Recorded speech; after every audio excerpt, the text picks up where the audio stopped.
There is a particular kind of institutional moment that reveals with unusual clarity the difference between power that is built on durable legal foundations and power that is constructed from improvised authority claimed in excess of what the law actually permits. What happened when the United States Supreme Court struck down the legal basis for much of the Trump administration's tariff regime was one of those moments. And what happened immediately afterward, the response from the White House, the scramble to find alternative legal authority, the announcement of yet another tariff framework assembled in hours rather than years, was something rarer still. It was a demonstration in real time of what happens when an administration responds to institutional correction, not by adjusting its course, but by accelerating it. The court said the emergency powers used to impose these tariffs exceeded what Congress had authorized. The response was not reflection, it was substitution. A new authority was claimed, new tariffs announced, and the fundamental question of whether any of this serves the American economy or the relationships it depends on was, once again, not asked. I want to walk you through what actually happened here, because the legal mechanics matter enormously for understanding the strategic consequences. And those consequences extend far beyond the immediate question of which tariff rates will apply next week. This is a story about institutional checks functioning exactly as they were designed to function, and about what it reveals when a government's first instinct upon being checked is to find the fastest possible route around the check rather than the most defensible path forward. For Canada, and for the broader community of American trading partners watching this unfold, the ruling itself was less significant than the response to it. Because the response told you something essential about the durability of any arrangement this administration is capable of producing. Here is the legal foundation of what the court decided, because without that foundation, the strategic analysis cannot proceed clearly. The tariffs that were struck down had been imposed using the International Emergency Economic Powers Act, a 1977 statute that grants the president broad authority to regulate commercial transactions during a declared national emergency. The Trump administration had invoked IEEPA to impose what became known as the fentanyl tariffs on Canada and Mexico, and the Liberation Day reciprocal tariffs on essentially every trading partner in the world. The argument was that the flow of fentanyl into the United States and the existence of trade deficits constituted national emergencies sufficient to trigger IEEPA authority. The court, in a decision that cut across the kind of ideological lines that have defined recent jurisprudence, said that argument was not legally sustainable. IEEPA authorizes the president to regulate transactions during emergencies. It does not authorize the imposition of tariffs as a mechanism for restructuring the entire architecture of American trade policy. That is a decision Congress made for itself when it wrote the Constitution, and it is a decision that requires congressional action, not executive proclamation, to change. Now, I want to be precise about the scope of what the court decided, because the commentary has not always been careful on this point. The ruling did not strike down all of the tariffs on Canada. The steel and aluminum tariffs imposed under Section 232 of the Trade Expansion Act remain in place.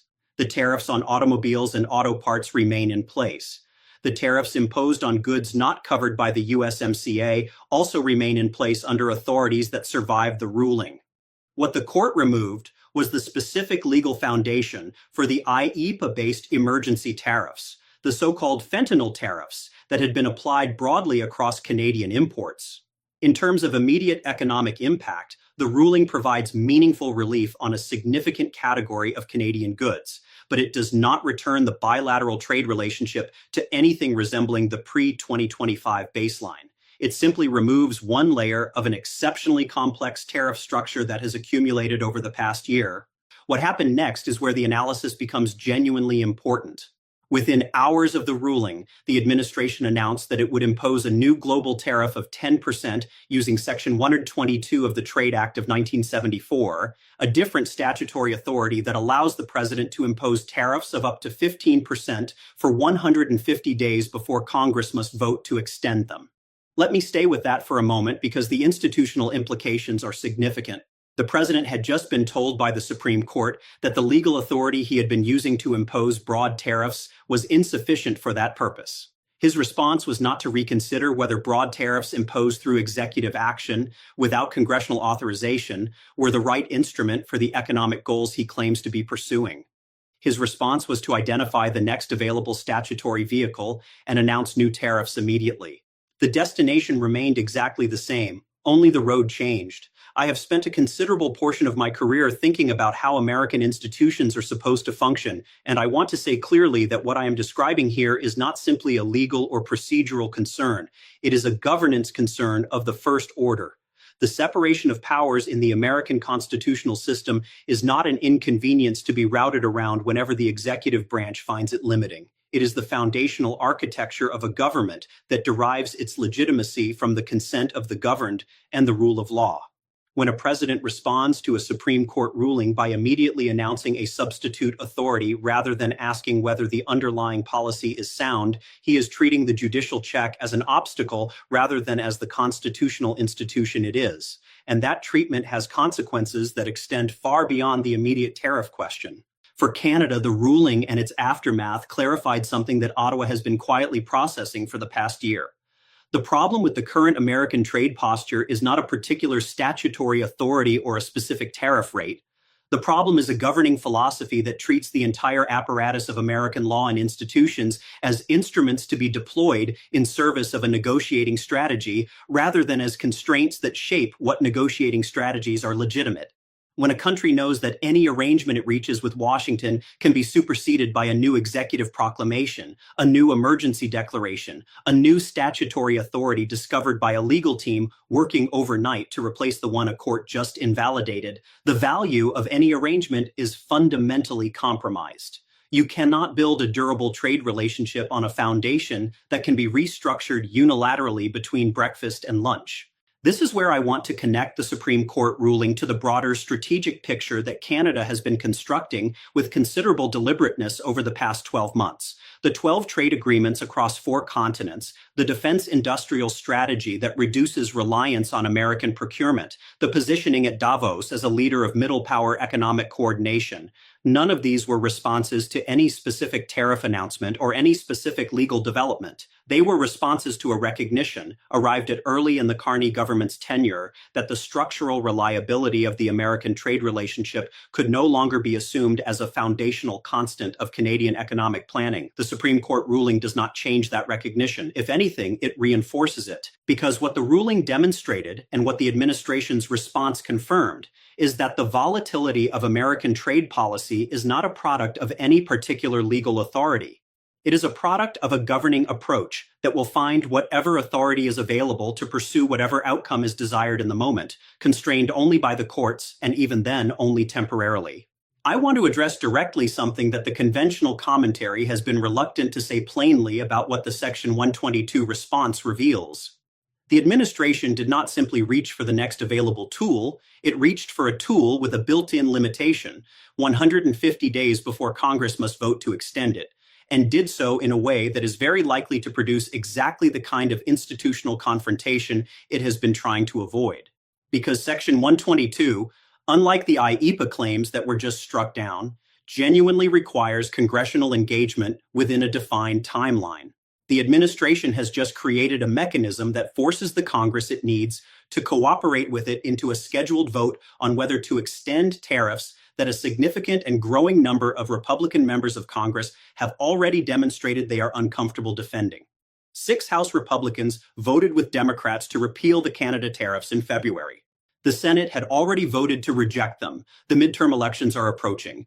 The economic costs of the tariff regime, an average household tax increase of $1,300 in 2026 according to the Tax Foundation, tariff costs for mid-size American businesses that tripled in 2025 according to JP Morgan, are beginning to appear in the kind of data that cannot be dismissed as partisan analysis. There is also a dimension of the Section 122 response that the daily news coverage has not adequately examined, and it involves the relationship between this particular statutory authority and the congressional dynamics that surround it. Section 122 was designed as a temporary pressure valve, a mechanism that allows a president to respond quickly to a genuine balance of payments crisis with a short-term tariff adjustment, while Congress retains the ultimate authority to extend or terminate the measure. Its 150-day limit was not an accident of legislative draftsmanship. It was a deliberate constitutional design choice, a recognition that tariff policy of lasting consequence requires deliberative congressional engagement rather than sustained executive unilateralism. When the administration reached for Section 122 within hours of the IEEPA ruling, it was not simply selecting a practical alternative, it was signaling a governing philosophy that the goal is to maintain the tariff regime regardless of what legal authority it happens to be resting on at any particular moment, and that the institutional constraints built into each available authority are obstacles to be managed rather than design features to be respected. That philosophy is legible to every trading partner, every institutional investor, and every corporate planning team that has to make decade-horizon decisions about supply chains and manufacturing locations. It tells them that the volatility they have been pricing into their risk models for the past year is not a feature of any particular statute. It is a feature of the approach itself. This is a genuinely important structural observation, and I want to make sure it lands with the weight it deserves. The Supreme Court ruling did not weaken the tariff regime by itself. What it did was set in motion a sequence of institutional pressures that may prove more difficult to manage than any single legal challenge. A new authority was claimed that requires congressional renewal.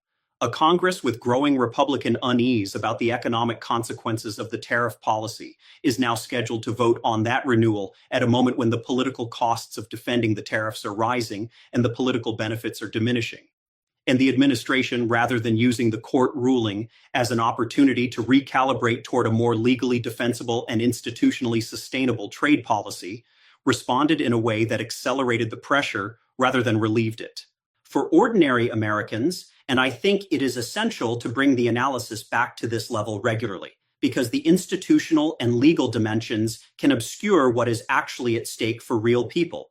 The sequence of events I have been describing represents something genuinely troubling about the governance of an issue that touches their everyday economic lives. The tariffs are a tax. They are paid by American importers and passed through to American consumers and American businesses.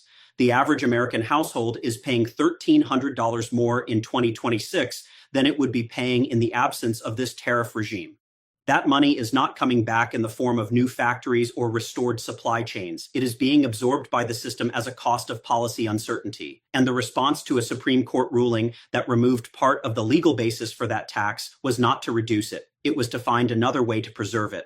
Before I get to Canada's response to the ruling, I want to dwell for a moment on what the corporate sector was doing while the legal arguments were being resolved, because this is the dimension of the story that connects most directly to the long-term economic consequences that policy commentary routinely underestimates. Corporations that operate across the Canada-United States border did not wait for the Supreme Court decision to begin adjusting their supply chain strategies. They began that adjustment the moment it became clear that American trade policy had entered a period of sustained volatility with no predictable endpoint. What the Bloomberg analysis of the Canadian auto sector documented in February 2026, that American automakers now account for only a quarter of vehicles assembled in Canada, down from considerably higher proportions in previous years, and that Asian manufacturers have been moving aggressively to fill the vacuum, is the visible result of hundreds of individual investment decisions made by firms responding rationally to the incentive structures that policy uncertainty creates. Those decisions were not reversed by the Supreme Court ruling. They were not even paused by it, because the firms making them understand something that the daily political coverage of the tariff dispute consistently misses. The problem is not any specific tariff rate or any specific legal authority. The problem is the demonstrated willingness to use trade policy as a daily instrument of political pressure in ways that make multi-year investment planning impossible. A Supreme Court ruling that removes one legal mechanism while the administration immediately announces a replacement does not restore the predictability that investment decisions require. It confirms its absence. Canada's response to the ruling was, characteristically, measured. The Carney government welcomed the decision, acknowledged that significant tariffs remain in place on steel, aluminum, and automobiles, and indicated that Canada would continue pursuing both the USMCA review and its broader diversification strategy, regardless of how the American legal and political situation evolved. That response is worth examining carefully because it tells you something important about the strategic posture Ottawa has developed. A government that was primarily focused on securing relief through the American legal system would have responded to the ruling with celebration and with pressure for immediate tariff reduction on the remaining categories. Canada's response was more subdued because the Canadian calculation has moved beyond the question of which tariffs are in place at any given moment. It is focused on the structural question of what kind of economic relationship with the United States is sustainable over a multi-year horizon, and on building the alternative architecture that reduces Canada's exposure to the answer to that question, whatever it turns out to be. This is what sophisticated statecraft looks like when it is operating under conditions of sustained external pressure. You do not organize your strategy around the hope that the pressure will be removed by a court ruling or a congressional vote or a change in the political weather. You build toward an outcome that is acceptable regardless of whether the pressure is removed or not. And in doing so, you actually strengthen your negotiating position, because a partner who has genuine alternatives is not a partner who can be managed through pressure alone. The Supreme Court ruling matters to Canada not primarily because it reduces the tariffs on a category of Canadian goods, but because it demonstrates that the institutional checks on American executive overreach are functioning, that the rule of law has not been entirely displaced by executive improvisation, and that the relationship retains enough institutional scaffolding to eventually support a renegotiated arrangement, grounded in mutual interest rather than unilateral demand. What I find most significant about this entire sequence, the ruling, the Section 122 response, the congressional pressure, the Canadian equanimity, is what it reveals about the current state of American institutional resilience. The courts functioned, the Constitution was applied, and executive overreach was corrected, at least in part, and at least temporarily. That is not nothing. In the broader context of the past several years, it is actually quite important. It means that the legal architecture of American trade governance has not been entirely dismantled, that partners and investors can still look to the judicial branch as a source of constraint on the most extreme forms of executive improvisation. But the correction was immediately followed by a substitution that replicates the policy through different means, and that substitution has its own legal vulnerabilities and its own institutional conflicts built into its structure. The administration's response to being corrected by the highest court in the land was, in essence, we will find another way. That answer is not without legal authority behind it, at least in the short term, but it is an answer that tells every American trading partner, every foreign investor evaluating the United States as a destination for long-term capital commitment, and every ally trying to assess whether Washington can be relied upon as a partner in the management of shared challenges, that the correction itself did not produce reflection. It produced substitution, and substitution is not stability. It is the continuation of volatility by other means. For Canada, that message has already been received and already been incorporated into a strategic posture that will persist regardless of which tariff authority happens to be operative in any given week. For the American workers and businesses and communities that are paying the costs of this volatility in higher prices and deferred investment and disrupted supply chains, the message is harder to receive because the connection between the legal complexity and the economic consequences is not always easy to trace. But the connection is real. Every week of sustained tariff-driven uncertainty is a week in which investment decisions are deferred, supply chains are restructured, and the competitive position of American industry relative to partners who operate in more stable policy environments deteriorates by increments that compound over time.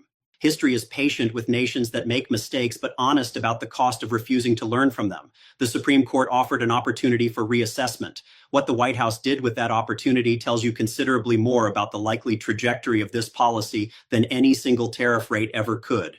Institutions check power for a reason. The question is always whether those being checked understand why.